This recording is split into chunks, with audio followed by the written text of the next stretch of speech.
Hi, everybody. This is Glenn, and tonight is Sunday, July the 20th, 2025, and this is Journey Podcast, Inner Journey Podcast, which I started some time ago.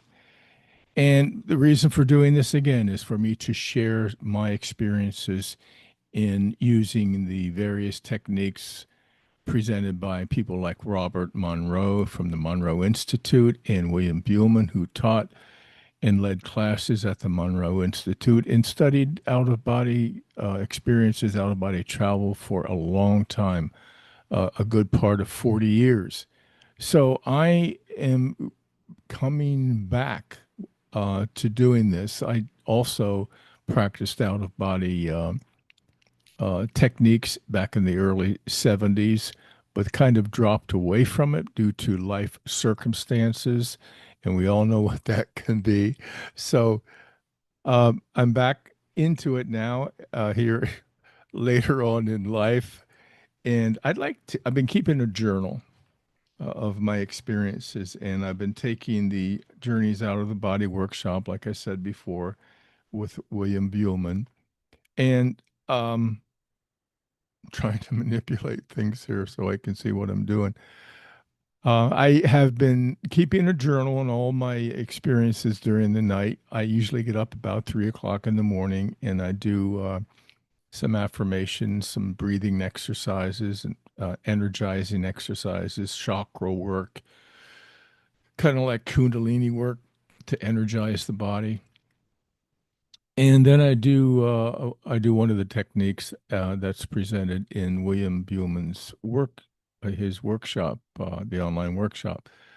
So last week I presented some experiences that I had, and I jotted down a few things that happened to me this week, and then there's a few other things that I'd like to share with you. But I stress the fact that it isn't always you're not always going to have out of body experiences every night. That usually doesn't happen with most people, from my understanding. There are many factors that can affect it. Your schedule, how busy you are during the day, how stressed you are, how relaxed you are, what kind of activities you have going on, um, what you're listening to, who you're hanging out with. There's all kinds of factors that can affect and influence your success with the out of body practices that you do at 3 o'clock in the morning. They choose 3 o'clock in the morning because it's one of the quietest times in a 24-hour period. It's when you're many people say it's when you're closest to spirit is at 3 o'clock in the morning. So I jotted down a few things that happened to me this week, and I made a discovery. I'm making discoveries kind of like a little bit at a time. They're not, a huge door is an opening and light comes pouring in. And I hear a voice telling me, you know, what to do and telling me about where I'm going and whatever the case may be. There, as opposed to that, most of my uh, in, in, increases in awareness, most of my improvement in the success with the out of body um, state and the lucid dreaming and so forth, remote viewing has been incremental. Now, this week, I learned something else, and it makes total sense to me. And I practiced it, and it seems to work. And it's simple. You know what it is? It's learning to give commands. When you have an inner experience, instead of being passive about it, what I'm speaking for me, what I need to do is I need to give commands.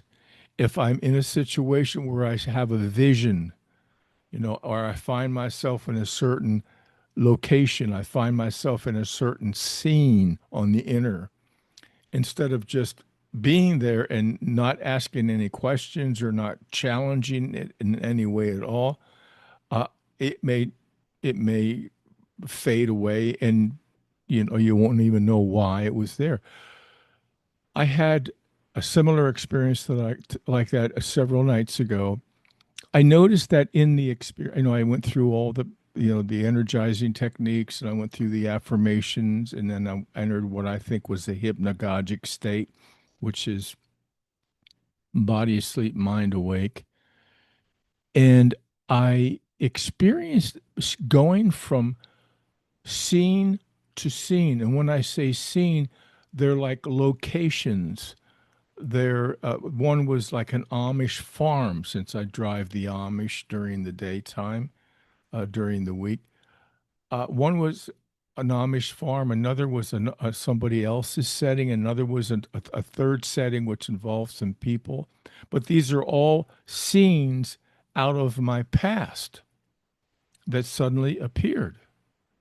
And instead of not doing anything or saying anything, I challenged it. I said, what is the purpose of this scene? Why am I being shown this?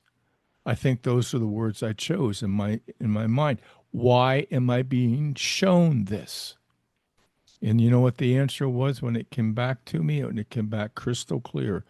These are examples of places where you demonstrated kindness. You're being shown this because these were examples of where you showed and demonstrated kindness, which I thought was really interesting because it not bragging or boasting in any way, but it was. And I find, wow, I just had a deja vu just now, just had a deja vu. Um, th- this is something that I'm not purposely trying to do. I am, but at the same time, it's something that I'm growing into.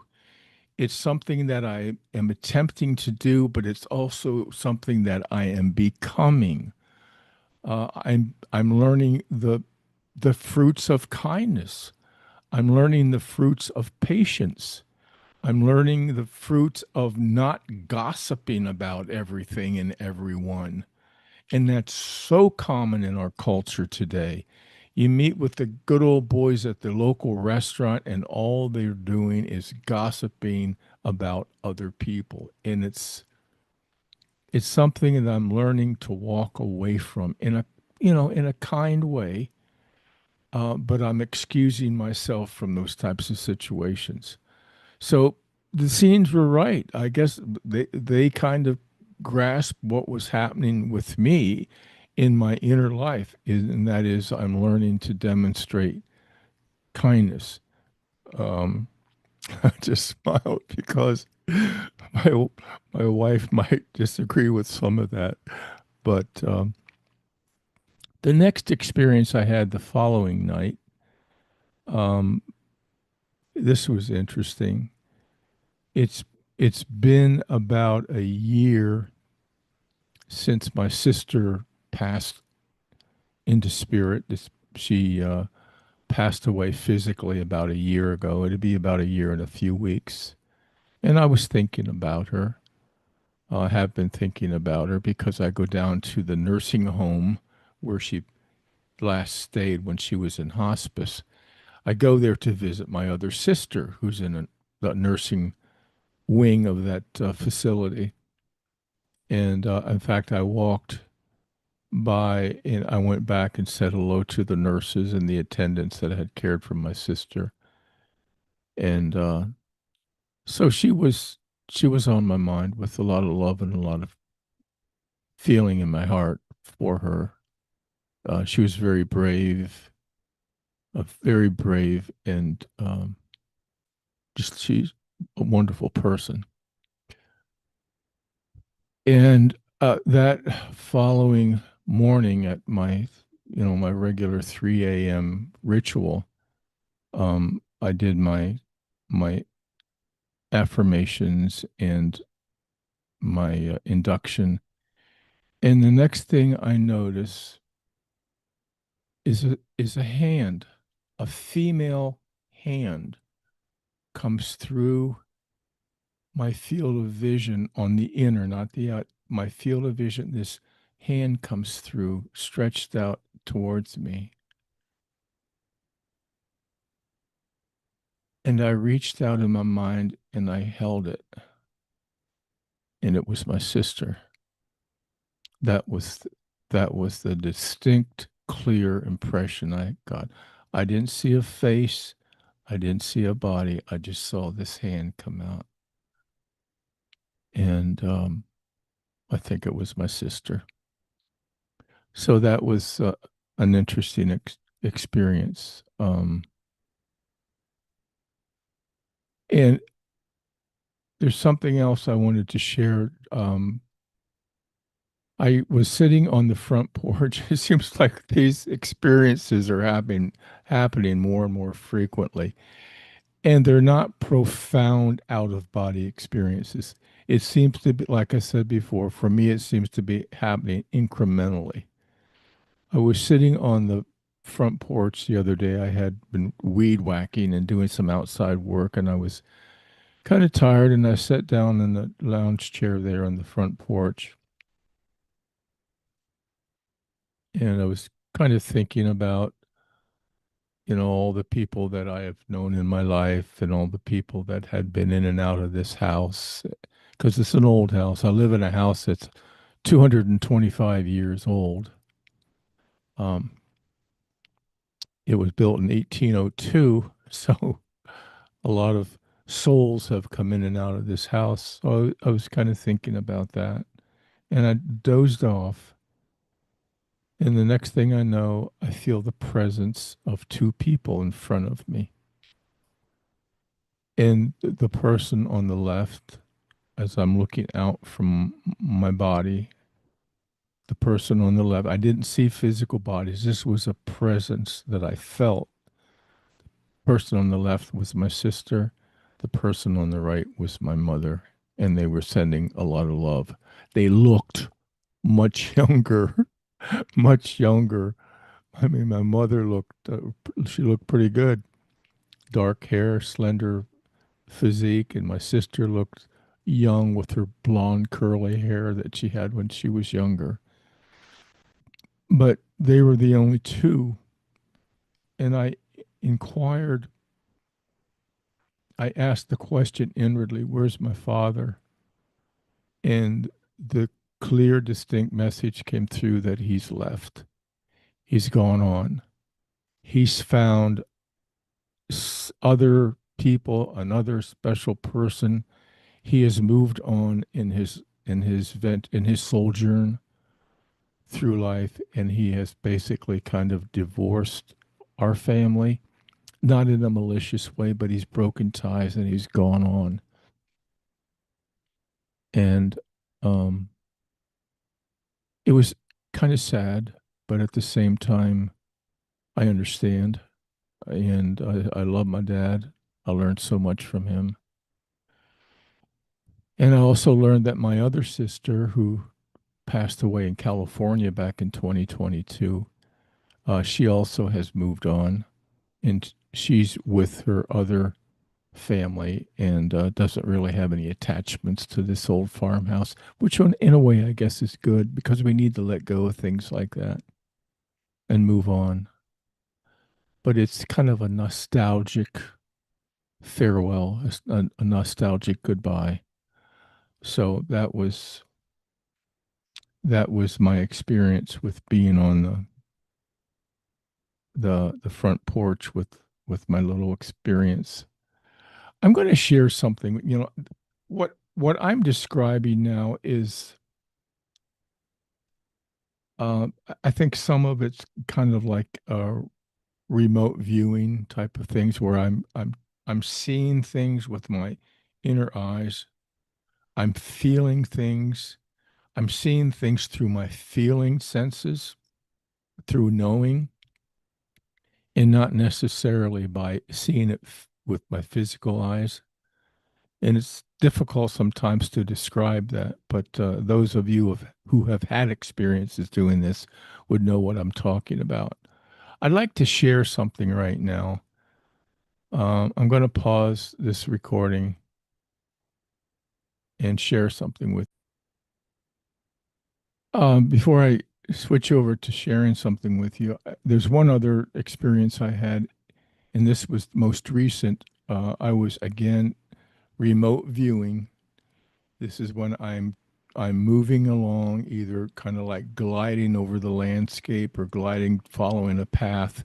In this case, I'm gliding over the countryside, and I come to these fences that are blocking me. And I asked the question. I'm saying, I'm putting the question out again. I'm challenging the scene. I'm challenging the situation. And I said, why am I being shown these fences? And the answer came back, because you need to learn to take control of your experiences. You need to learn to take control of your inner experiences. You need to make commands. Okay, you need to take control. And that was the message, which is so true. It's what I'm learning. You need to take control. I need to take control of my inner experiences. So there we go.